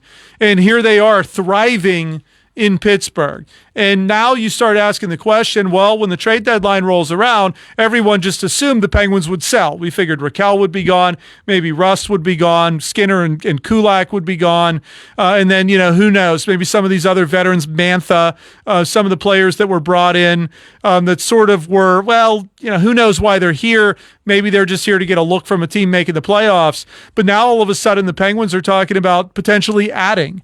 And you need to look. Do you add a defenseman? Do you add another forward? Do you add a guy like Jason Robertson? That name has come up. Arturi Panarin, that name has come up. Do you go all in for this? If I'm the Penguins, I don't. They've got a lot of picks. They've got to get younger. Even if there is something here, it's just for 1 year. I like the philosophy right now, which is basically trust who you have, which is what it looks like they're doing, and they're winning because of it. You've got obviously a hole now on this first power play unit with Rust not playing for the next 3 games. Chinakov's going to play that. I like that. I would rather see Kindle on the top line, but Chinikov, he shoots literally wherever he is. He's not afraid to do that. I think that's why he fell out of favor with Dean Evison in Columbus. Of course, Evison got fired, so that should show you where Columbus was going. But I think Muse loves it. The Penguin fan base, I think, has really caught on to Chinikov. Malkin enjoys him. Malkin enjoys playing with him, on a line with him and Mantha. So I think that when you take a look at what the Penguins have assembled, I don't think this was the plan for Dubas. I think the plan was, let's get some younger, better talent in there that'll help with this rebuild. But all of a sudden, here's a team in second place in the Metro, look like a sure bet playoff team at this point. Is this a team assembled the way that it is that can win in today's NHL? I'm not sure. I'm still, in the back of my mind, I still have that fear that they're going to be the last team out of the playoffs, that they're going to have nothing to show for this. They're not going to get any younger. They're not going to move any closer. My fear is they're going to be the Steelers when this season is over. But there's also that thought that if they can make the playoffs, if it's a wash, it's a wash. It's probably the last year the 3 are together. If you can make one more run with these guys, even if it doesn't necessarily end the way a lot of people are probably hoping it's going to end, I don't see them as a Stanley Cup contender. I don't think they're deep enough for that. But depending on what they can potentially add, I've heard Schneider from the Rangers. I've heard Shane Wright from the Seattle Kraken, some reclamation project type people. I've heard Robertson and Panarin. So, literally this could go in any direction. And if you get closer to the deadline and they're out of contention, then maybe you move a Raquel, you move a Rust, you move someone who you can bring some young talent in for. There's a lot still up in the air, I think, with this current Pittsburgh Penguin team, but I think there's a lot of positive that you can take from this as well. I think right now, looking at where they are, they're actually over 500. Even if you figure in those overtime losses, 26-25, I'll take it. Look at the points. Look at second place in the Metro. This has exceeded all expectations that I had, and I would venture to say probably most people's expectations at this point. So I'm going to sit back. I'm going to relax. I'm going to go along for the ride. I'm going to enjoy wherever this goes because they've already done better than I thought. There was talk that Muse was going to get fired earlier in the year. They were in a 7-8 game losing streak, and he didn't seem like he could figure a way out of it. Somehow, some way, they figured it out. The NHL it's like a roller coaster. You see teams that are in contention 1 year and at the bottom of the league the next year. Everybody tries to adapt to whatever the Stanley Cup champion is doing to try to beat them at their own game the next year. You've got to be creative. You've got to be innovative. Sullivan did a great job when he got there, but then got stale. Muse, I think right now is the guy they need. And whenever they do start the rebuild, all we've heard about is what a great teacher this guy is. I think they've got the right guy in place for whatever the plan is for this year, and then whatever is next to come as the Penguins continue to move forward into the future. So congratulations to the Penguins. Congratulations to where they are at this point. 7 o'clock tonight at PPG Paints Arena. Penguins, Blackhawks, Artur Shilov's in the net, and some different line changes. So we'll have fun watching some of that and seeing. I don't know. They split the Twin Towers up, so we'll see how Brazeau does with Crosby. It could be interesting to see. I don't know if this is necessarily something Crosby wants. I don't know if Brazeau's quick enough. I don't know if he'll look at the iPad with him.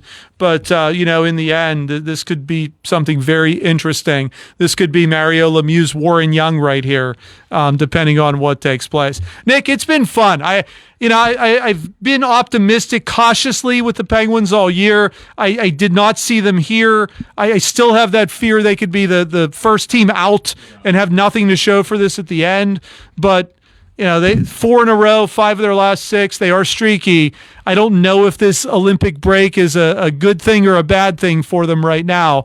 But in the end, I'm happy with where they are, and I hope they continue to roll because it looks like they're making a playoff push. Well, as long as Team USA brings home the gold, USA. No. I don't think there's really much of a chance of that happening. And I know a lot of people that are Penguins fans are rooting for Canada anyway because of Crosby. So much for patriotism, huh? Is Dan Bylsma coaching the Olympic team? Will TJ Oshie be out to do a shootout 17,000 times in the same game? No, Mike Sullivan actually is, though, right? Isn't he the coach? Wow. Yes. And see how well he's going with the Rangers. Someone had a great line about him. A hockey guy said he's only a great coach when he has the best team, if that makes sense, because in New York it's not working out for him. Well, let me tell you something about the Rangers. They are 8 points out of next to last place. Well, that's bad. They're bad. All the New York teams are bad. What's going on? But Sullivan's not going to change. We learned that in Pittsburgh. Doesn't care who the personnel are. They're going to do what he wants done every single time. And he certainly doesn't have the personnel to run that in New York, but he's running it anyways. Right. And they're failing miserably. Well, 22, 26, and 6 is the record. Yeah, and about the Penguins, nobody expected this exactly. Crosby looks great. The young guys, how about Kendall? He looks great. Kendall looks tired. If anybody needs a break right now, it's Kendall. But he did have 2 goals. Yeah. I think he went like 17 games without a goal. He had 2 the other night. But if anybody needs a break, it's him. Look at Gavin McKenna at Penn State. Yeah. McKenna could have gone to juniors and had 200 points. He went to Penn State to get that more grueling aspect. Right. These young kids, if you look at how they play in juniors compared to what the NCAA or the NHL look like, it's like night and day. Sure. Kendall's getting a wake-up call. I think he's thriving with it, but if anybody needs a break, it's him. Oh, of course. He's a baby, and good to see him play well in his hometown. And Skinner, that's a great acquisition. He's a good goalie. That's a great trade. And he's a winner, and someone said he actually has something in his chest cavity. Jari did not. Not only to jettison that horrendous Jari contract and get Jari out of the net, but to bring in Skinner's played out of his mind since he's been a Penguin. That's not your goalie of the future. It's kind of like the Steelers bringing in Rodgers. He's going to be good for right now, maybe a little better than that, and he's younger than that. Yeah, but Shilov's is in that tonight. And they have fine goaltending, and just Dubas has made great acquisitions. I'm sure you're happy with him and happy with Dan Muse. And it would be awful if they missed out on the playoffs because then, no playoffs and you're not in a position to rebuild, I guess. But I think they can make it at this point. They can maybe even win a series. Now, win a Stanley Cup? No, but that was certainly not your goal going in, so be happy with what you have. The one thing I would do, and I'm not saying do it right now, but if you go through maybe another month and they're still looking like they're a sure bet playoff team, I would call Morozov up and I would put him out there with Skinner. Yeah. I don't think Shilov's as the rotation. If you're going to keep that rotation, I just don't think that's going to cut it, especially down the stretch. I think Morozov's your best goaltender. Yeah. He's the best thing you got in the shootout. I mean, you start going into these games in late February and March that you have to win, and this guy's getting obliterated in the shootout. You've got to make that move. I think there's still some things for Shilov's to learn in the AHL. Morozov's better. Bring him up. Keep Skinner in the mix, rotate them, whatever you want to do. But if you believe you're going to make the playoffs and you're going to do this goaltender rotation, then have your 2 best goaltenders up there and do it. I would say by this time next month, or maybe even a little sooner, it should be Murashov and Skinner in net for the Penguins. Well, that seems pretty cut and dry. If you want to make the playoffs, have your best players out there. You should coach, Dave. But it's hard for a lot of guys to do that because loyalty and favorites, and a lot of coaches pick favorites. Not the well, even at this, anything about that in Pittsburgh. But here's a prime example. You've got Chinakhov, who's going to be out on the first power play unit tonight. He'll be out there for the next 3 games because Rust is suspended. Right. What if Chinakhov looks really good? What if Chinakhov has 2 or 3 goals on the power play in that amount of time? As soon as Russ comes back, he'll be right back on that first power play unit. That's the stuff that irks me with Muse. Muse seems satisfied with just doing it the way he originally planned it, instead of on the fly going with what's working. I think that, Kindle being taken off of that first power play unit, that showed right there he's not going to go on instinct or hunch. He's going to go with, well, Raquel should be out there, so we're going to put Raquel out there. You've got to go with what's working, especially if you're a fringe team trying to make the playoffs. If Chinakhov looks fantastic on this first power play unit, then hey, too bad. Russ got to play unit 2 until something changes. You've got to go with the hot hand. I don't think it's just a goaltending thing. I think you got to look at your defense. You got to look at your line combinations. You got to look at a lot of different things here. But if this team is going to make the playoffs and actually make some noise and win a series, then they've got to do everything right. You can't take chances, and I have a feeling they're going to take chances going with the veterans over what might be working at a given time. And I think in the end, when we're talking about this team at the end of the season, we're going to be talking about how that cost them maybe a little bit more than what they could have had. Yeah, we'll see. It's a fun run, and now just buckle up. You have the long break coming up, and you're right. Maybe for them it's not coming at a good time, but it is what it is. You have to deal with it and enjoy the Olympic hockey. And the Penguins, at this point, they'll make the playoffs if they keep this up. Well, I think they need a rest. There are a lot of guys who have logged a lot of ice time for the Pittsburgh Penguins this year, and of course the schedule was scrunched together more than usual because of this Olympic break. Sure. So they've played more games in shorter amounts of time. Crosby and Karlsson not getting a break because they're both going to the Olympics to represent their respective home countries. But I think for everyone else, it's hard to say the 18-year-old kid needs a break more than anybody else, but it's a totally different style of hockey than what he's been used to his whole career. Brutal. So I think a lot of guys will benefit from this, and hopefully they don't come out flat. Hopefully they find some time to skate and get together and work on some things. But in the end, they're not where I thought they would be. So congratulations to Dubas, Muse, and everybody out there on the ice. They have fully exceeded expectations for this season to this point. Well, I want to make the Olympics interesting. Who should I bet on in Olympic hockey? Who's the favorite? I would never bet against Sidney Crosby. I would bet on Canada. I would not be shocked if Sweden doesn't make it there as well to that final. Crosby versus Karlsson in the finals. Oh, that was maybe the best hockey game ever outside of 1980. That gold medal game in 2010 in Canada. Yes. That was amazing. That was better than any NHL game I've seen. Yes, and of course it was made better because a certain goaltender who probably is a short bet Hall of Famer who used to stand between the pipes in Pittsburgh couldn't crack the ice for that. Actually couldn't even crack a uniform. They had him in a suit on the bench, actually in a suit in the press box for most of those Olympics, which you weren't around then. You might not have even been alive back in 2010. But I started a crusade on this show to not give him a medal because he did not deserve it, but yet he was still awarded one anyways. Actually, then I changed my mind and said, well, the confidence level of Team Canada was so high because they were scoring on him at will in practice that maybe he was a little bit bigger of a contributor than I thought. He's such a nice guy. And he's a great guy. His name, Fleury. Oh, don't yell at me. Yes, great guy. No, we can say his name on here. Yes. Well, that happens. I think Halliburton in basketball, not to spoil my update, this was years ago, though, said, I got a gold medal in Olympic basketball. I didn't do anything. I was on a team with Steph, Durant, and LeBron. But, hey, if you're on the team, you get a medal. Was that the briefcase? No, the 2024 Olympics. I thought you meant the Halliburton briefcase. Oh, I get it. Okay, no. That's a person? Yeah, Tyrese Halliburton. Tyrese Halliburton. You're a basketball junkie, you know. Is he part of your NBA roundup? He is. He plays for the Indiana Pacers. They're a team in the NBA. Okay. Yeah, that's not to spoil anything. I've never heard of that team. Have they ever won anything? Wow. Reggie Miller was, you remember him. I do know Reggie Miller. Yeah. Yes. Joking with Spike Lee Oh, the 90s. Yeah, the guy on the Wendy's commercials. Exactly. Yeah, I know who that is. Cheryl Miller's sister. Yeah. Yes, I know Cheryl Miller. Did she play in the She did. WNBA? She's a woman, I think. Is she part of the WNBA roundup? was, yeah. Oh, this is going to be fun later in the show. I can't wait. I'm learning stuff already.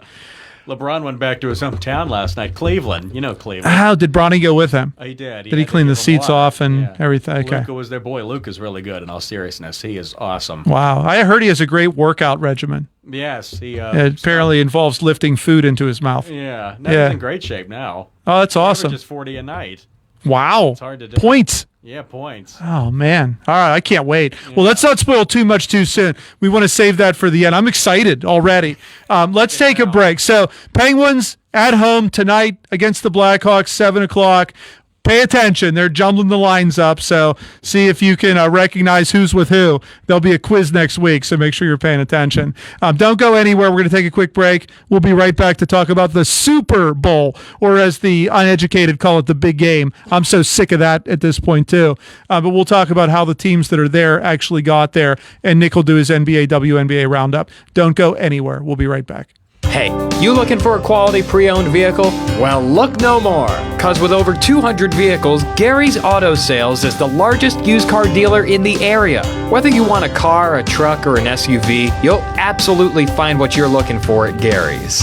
Gary's has been in business since 1974.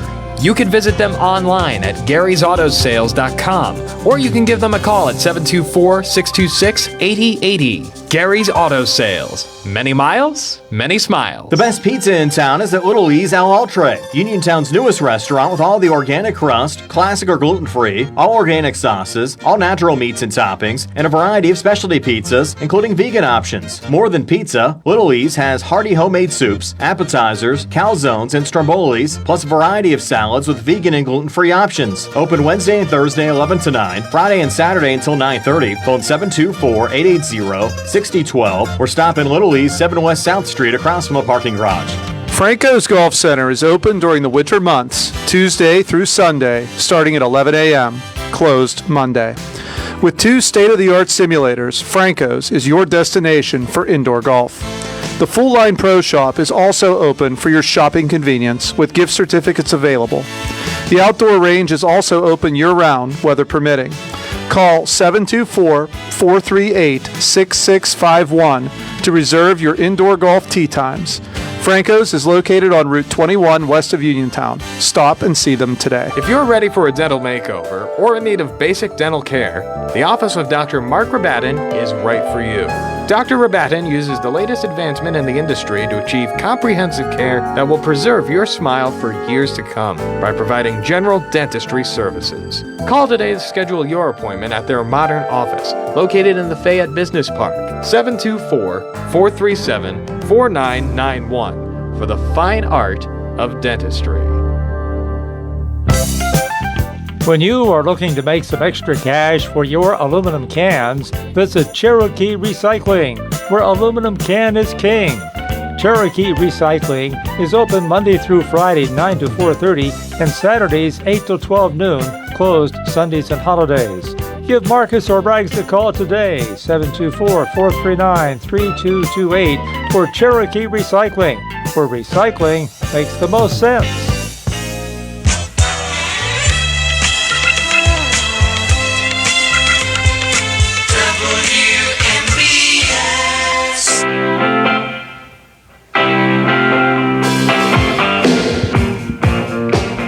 Welcome back to the Sports Voice. So, Nick, I have one question for you. What's up? Are you getting ready for the big game? Oh, I'm so excited for the big game. What is the big game? The big game could be literally anything. Could be anything. I am so sick of hearing it referred to as that. It's called the Super Bowl. And I know Nick was telling me there's a lot of people that don't have the rights to say that. We actually have the rights to say that on here, which is great. We air the game. Although I'd say it anyways, and then we'd probably be paying all sorts of royalties. Right. But the Super Bowl's trademarked, so yeah. It's super annoying, though, to listen to people talk about that. And even more annoying that people know what they're talking about when they say it. Like, just absolutely ridiculous. Yeah. But it's called the Super Bowl, everyone, just for future reference. The World Championship game, it used to be called, which I think I like even more. Sounds even bigger. Oh, it sounds huge. Yes. Maybe they could call it the National Championship. Yeah. Could we call it February Madness? We could. That'd be something. Any football game is big when you have Bad Bunny performing in the middle of it. Yeah. I actually know who that is. Yeah. Yes. He's a part-time wrestler as well, correct? Well, when I heard Bad Bunny, I thought they're going to have a bunny hopping around on the field, but no, it's a man who sings. So there you go. I'm excited. It should be fun. Yes, it's worldwide. I mean, it's global. They have games in countries all over the world that the players are forced to travel to, so why not have an international superstar doing the halftime show on top of it? Jaguars play most of their games overseas. Yeah, I think London is their second home, maybe their first home. Jacksonville might be their second home at this point. But we'll give you the rundown next week, as we always do. We'll go through all the singers, performers, all of that extra, because the Super Bowl is more than just a game. It's a phenomenon, and it's with new commercials that'll be out. Of course, we can see them right now. All you got to do is go on YouTube. You can see every one of them. Remember when that used to be the first time eyes were laid on a new commercial? I refuse to watch them on the internet, but Super Bowl or the big game is great. Oh, I just swore. The big game is great.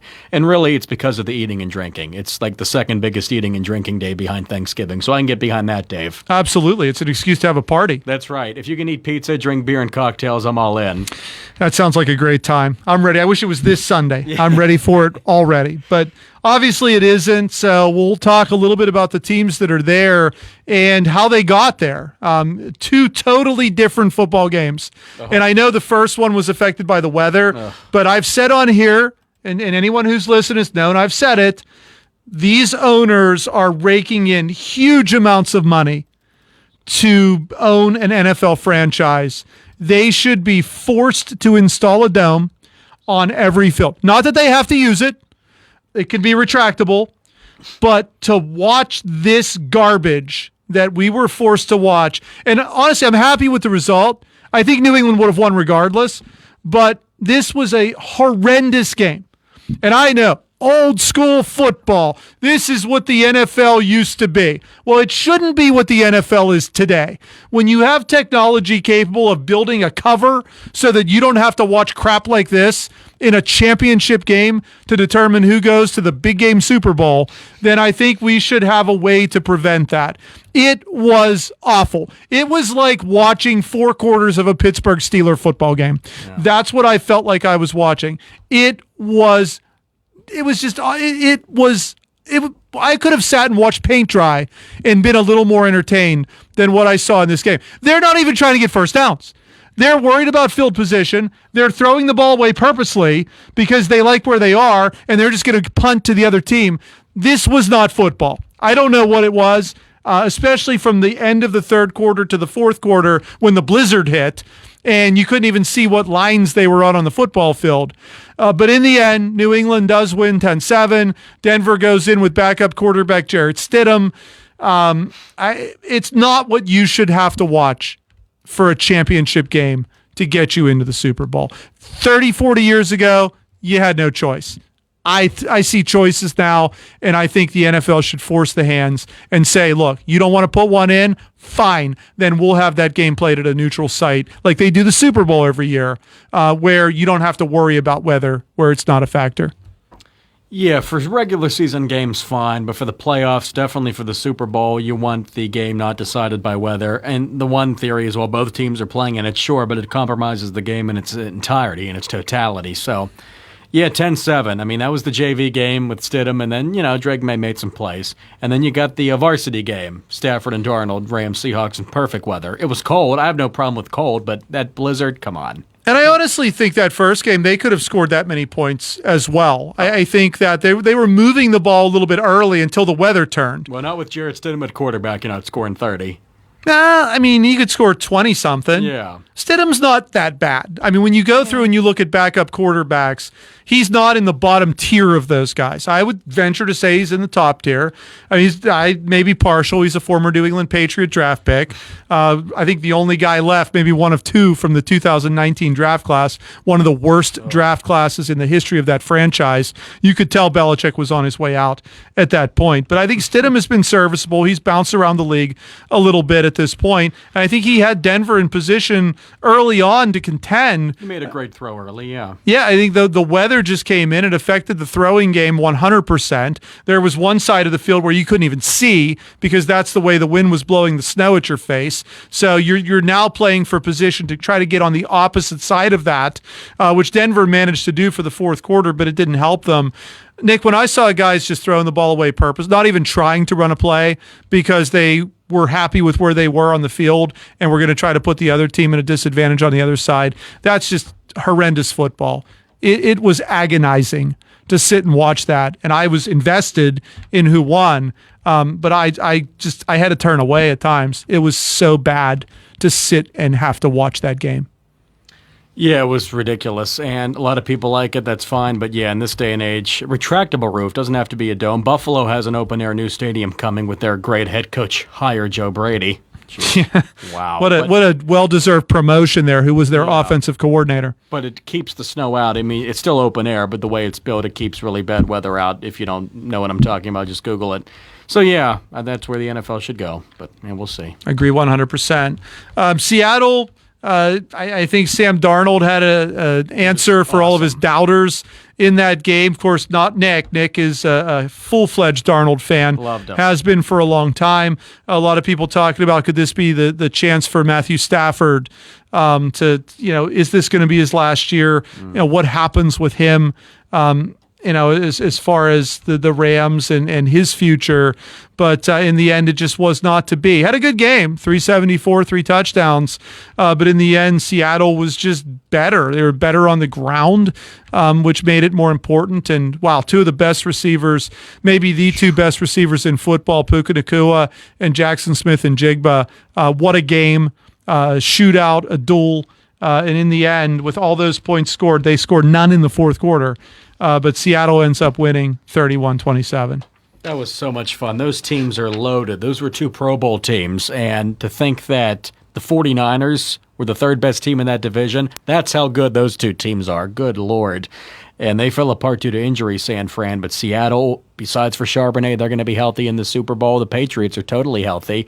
And they're a little older team, not May, but Diggs has been around. McDaniels as a coach. So can't wait for the Super Bowl. I think Rams-Seahawks maybe the better, that'll be a better game than the Super Bowl maybe, but the Super Bowl will be a good game. Well, a huge rematch for Seattle and New England. It's interesting when you look at Seattle. Seattle's won a Super Bowl. They won one with Russ, but the two that they lost were probably two they should have won. Don't forget about the New England game where they could have very easily given the ball to Marshawn Lynch on the goal line, but decided to throw the ball instead. That won the game for New England. And do I have to rehash that game against Pittsburgh? Here we go. Because Matt Hasselbeck still thinks Seattle won that game. Yeah. A lot of controversy and question marks coming from that one as well. Can Seattle get a little redemption against New England? It might be a while till they get redemption against the Steelers. I can't imagine Pittsburgh being anywhere near a Super Bowl for at least 2 decades. But can they get a little redemption against New England? We're not picking it yet. We'll pick that next week. But we'll get a better indication. Hopefully, it's only 4.5, right? The spread right now. Right now, it might go up.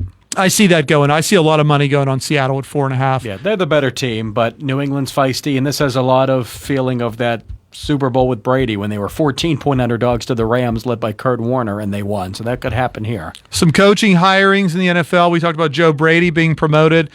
Great speech he gave about Keon Coleman and how much he supported him. Buffalo, what are you thinking? But at least they went offense. That's what Pittsburgh's saying right now. At least we went offense. Yep. So we'll see if that changes. Todd Monken, the former Raven offensive coordinator, the new head coach in Cleveland. That's like a death sentence there with Pro Bowl gamer Shedeur Sanders at the helm. So we'll see how that works itself out. We talked about Jesse Minter getting hired by the Ravens last week before we went off the air. Was there anything else? Were there any that I missed? Well, they better get a good OC for Lamar because Minter's a defensive guy. But no, Saleh got the Titans job. I think we already knew that. We knew that one. Harbaugh, we knew. Those might be the only. The Falcons, yeah. We knew all of those. Dolphins, but the Cardinals and the Raiders still looking for a coach. And if I'm a prospective hire, I want to coach Mendoza. I would too. I think Chris Shula may be the odds-on favorite to be getting that gig in Vegas. Of course, Tom Brady, we know, will be part of the hiring process there. The other news from the Steelers, former offensive coordinator Arthur Smith, new offensive coordinator at Ohio State. For those of you Ohio State fans out there, let this sink in. Your offensive coordinator is Arthur Smith. Your defensive coordinator is Matt Patricia. There's a team that I see going nowhere fast. We'll see if Day can somehow right that ship. I know Ohio State usually the odds-on favorite to win a national championship. Julian Sayin will be back at the helm at quarterback next year. Hopefully he's able to overrule a lot of the bad decisions from Arthur Smith. And big news, I guess, Tampa Bay hiring former Pittsburgh Steelers special teams coach, the cartoon character. So, yes, another big hire. So it looks like all of the Pittsburgh assistant coaches are going elsewhere for next year. Nick, we only have like a minute or so left. You want to do your NBA roundup?